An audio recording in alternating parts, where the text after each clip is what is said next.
What is it that goes on in the heart that makes these relationships of life difficult?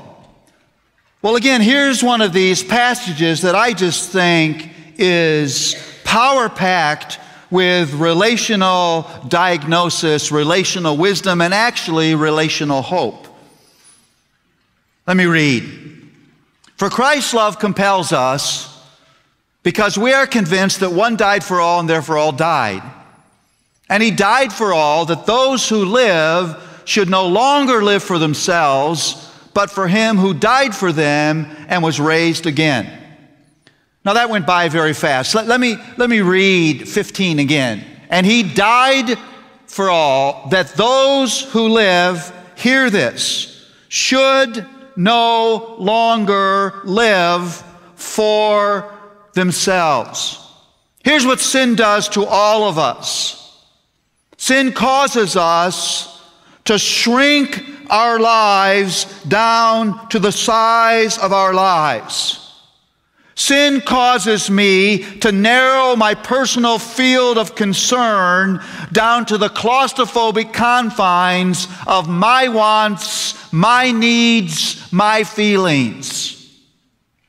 Sin inserts me in the center of my little universe, the one place I must never be, because the place for God and God alone. Sin really does make it all about me, my wants, my needs, my feelings.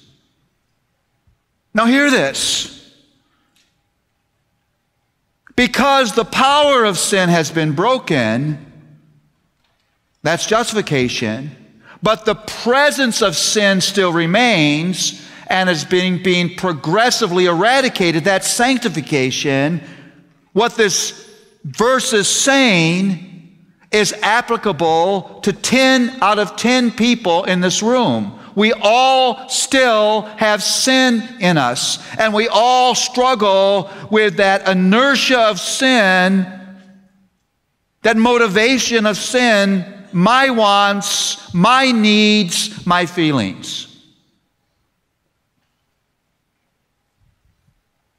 I want chocolate at ready reach all the time. I'm quite serious.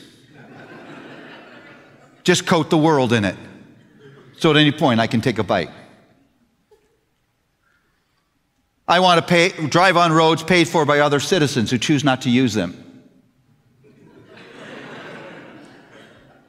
I want a wife who says to me, "Of course, Paul, I agree with you. I've lived with the glory that is you."